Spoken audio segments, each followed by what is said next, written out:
Hoje nós estamos recebendo aqui o psiquiatra e psicólogo Augusto Cury. Prazer tê-lo aqui conosco, doutor Augusto Cury. É uma honra estar com vocês aqui no Diário Brasília. Doutor Augusto Cury, como que aconteceu um ateu convicto como o senhor? De repente, o senhor conheceu Jesus, descobriu quem é Jesus, se tornou um cristão? Bom, eu fui um dos maiores ateus que já pisou nessa terra. Creio que fui mais ateu do que Nietzsche, que escreveu sobre a morte de Deus, e inclusive Marx, que abordou que Deus, a busca por Deus, é o ópio que entorpece a mente humana. É provável que fui mais ateu do que Freud, do que Jean-Paul Sartre e Diderot. Como eu pesquiso uma das áreas que é considerada a última fronteira da ciência, o mundo onde nascem os pensamentos, para mim Deus era fruto do espetáculo das ideias, de um cérebro que não aceitava o seu fim, o seu caos, na solidão de um túmulo. E a teoria que eu desenvolvi como psiquiatra e pesquisador da psicologia, ela estuda o processo de construção de pensamentos e de formação de pensadores. Eu usei essa teoria para analisar como mentes brilhantes romperam o cárcere da inteligência e produziram novas ideias como Freud, Einstein, Hegel, Kant, Agostinho e assim por diante. E fui até esse homem mais famoso da história, chamado Jesus Cristo. Eu analisei os seus comportamentos, as suas reações e as entrelinhas das suas atitudes nos focos de tensão, nas suas 4 biografias, ou chamado Evangelhos, em várias versões. Eu esperava encontrar uma pessoa construída por um grupo de galileus que queriam produzir um herói para romper o jugo de Tibério César, que era o imperador romano. Mas fiquei perplexo, porque percebi que a sua personalidade é tão complexa e tão fascinante que não cabe no imaginário humano. Para você ter uma ideia, no exato momento em que ele foi negado por Pedro, ele olhou para o mais forte dos discípulos, e embora sendo golpeado pelas palavras que bradavam, eu não o conheço, eu nunca andei com esse Galileu, ele não faz parte da história, ele cativou com a sua retina e gritou sem dizer palavras. Na Fortaleza Antônia, ele quis dizer: eu te compreendo, eu te compreendo. Com seu olhar, ele economizou palavras, mas fez um discurso mais brilhante que o mais poético de todos os discursos. E quantas vezes você, pai, mãe, você, professor ou executivo, está diante de uma pessoa que falha, erra, e ao invés de simplesmente olhar e lhe dizer sem palavras: eu te compreendo, e nós julgamos, excluímos. Através de analisar o comportamento de Cristo nesse sentido, eu percebi que a sua inteligência, sua capacidade criativa e a capacidade de ser gestor da sua mente e protetor da sua emoção não tem precedente histórico. Assim, eu deixei de ser um ateu, um dos grandes ateus da história, e percebi que a procura por Deus não é um ato de pequenez intelectual, mas um ato inteligentíssimo da mente humana.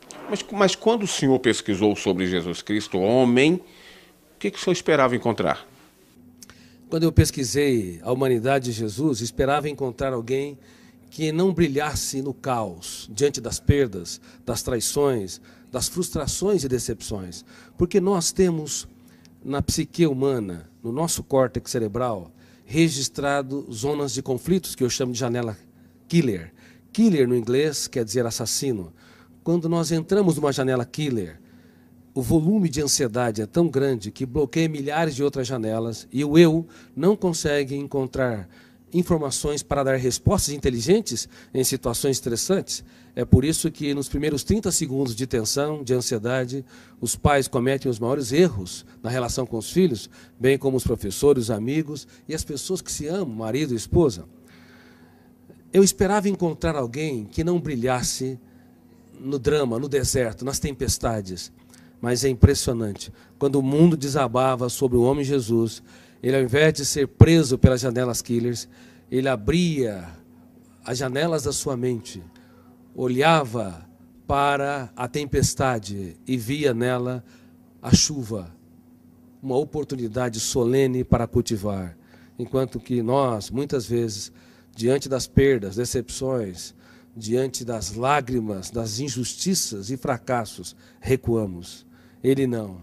Ele cultivava as flores e usava suas mãos nesse processo.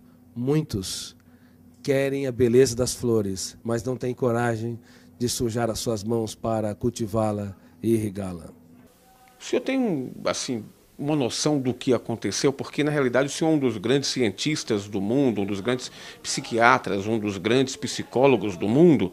Essa descoberta do senhor pode ser levada até para um campo científico, e eu poderia até dizer aqui que é quase que dizendo aqui que se cientificamente Deus está existindo ou Jesus é Deus. Exatamente. Ao analisar o comportamento de Jesus nas mais diversas situações que ele se encontrou, eu fiquei cônscio que esse homem não cabe no imaginário humano. Somente alguém que é sobre-humano, filho de Deus, poderia ter as reações que teve nos mais dramáticos estímulos estressantes. Veja bem, no ato da traição, era de se esperar que ele fosse golpeado pelas zonas de conflito do medo ou da raiva, agredisse o seu traidor, ou se punisse e se achasse o mais derrotado dos seres humanos, porque foi traído pelo mais culto, o mais sereno, o mais tranquilo dos discípulos, Judas Iscariotes. Mas, ao invés de se punir ou punir o outro, ele olhou para o seu traidor e teve a coragem de dizer: amigo, para que vieste? Nunca na história um traidor tratou com tanta... Na história, um traidor foi tratado com tanta dignidade pela pessoa traída, indicando que Jesus não tinha medo, na verdade, de ser frustrado ou decepcionado. Ele tinha medo de perder um amigo. O que nos leva a compreender, do ponto de vista psiquiátrico, psicológico e sociológico, que um grande educador é aquele que aposta tudo que tem naqueles que pouco têm. É aqueles que têm coragem para se fazer pequeno, para tornar os pequenos grandes. E como eu digo no meu livro, Mentes Brilhantes, Mentes Treinadas, não é possível ter uma mente brilhante se nós não treinarmos a nossa criatividade, as habilidades da nossa psique, como a solidariedade, a capacidade de se colocar no lugar dos outros, a capacidade de investir naqueles que nos frustram, a capacidade de transformar as perdas numa oportunidade excelente para os melhores ganhos e de usar as nossas lágrimas para desenvolver sabedoria. Por favor, não tenha medo dos dias mais tristes da sua vida. Você pode escrever os capítulos mais importantes da sua história quando o mundo desaba sobre si.